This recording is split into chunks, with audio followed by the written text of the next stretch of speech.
Magandang araw sa inyo mga bata. Ngayon ay may tatalakayan tayong bagong aralin sa ating asignaturang Filipino. Ito ay ang titik K na may tunog K, K, K.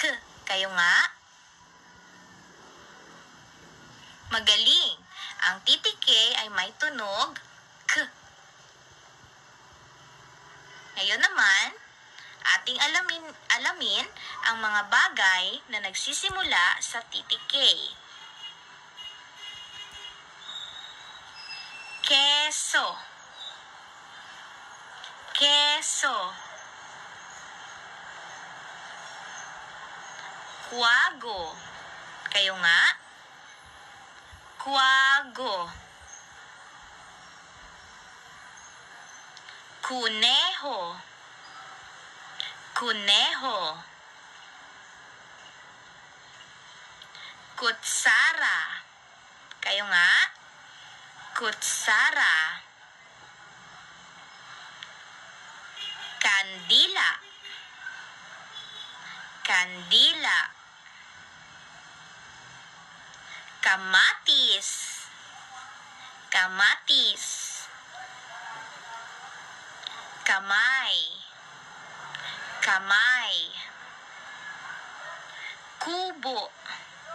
Kubo. Yan ang mga bagay na nagsisimula sa titik K.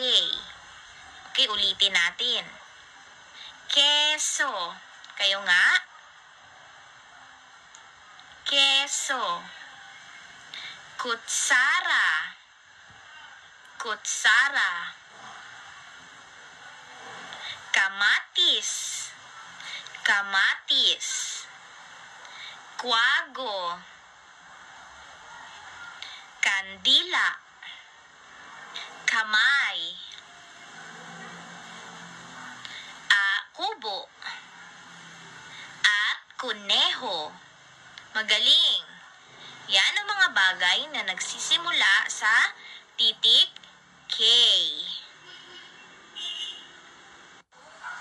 Ngayon naman, magsanay tayong bumasa.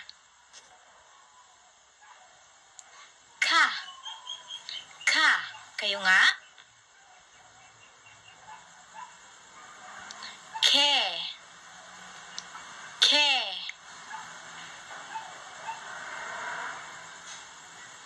Ki.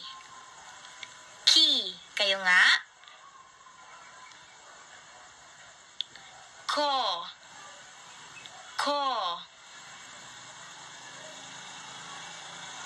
At ku. Ku. Ulitin nga. Magaling.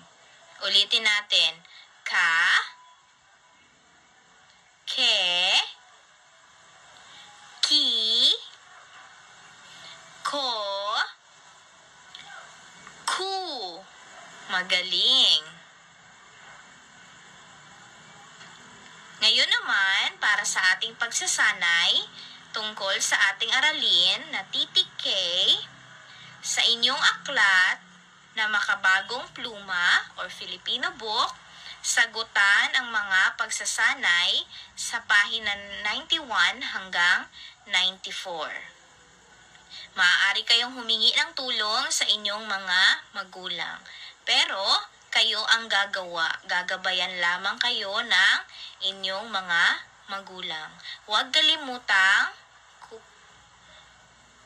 magpakuha ng litrato or picture sa kanila at isend or ipasa sa akin sa Messenger or Facebook account. Ulitin ko, para sa pagsasanay sa inyong aklat na Makabagong Pluma, sagutan ang mga pagsasanay sa pahina 91 hanggang 94. Huwag kalimutang ipasa ang mga litrato or picture sa akin sa aking Facebook account or Messenger account.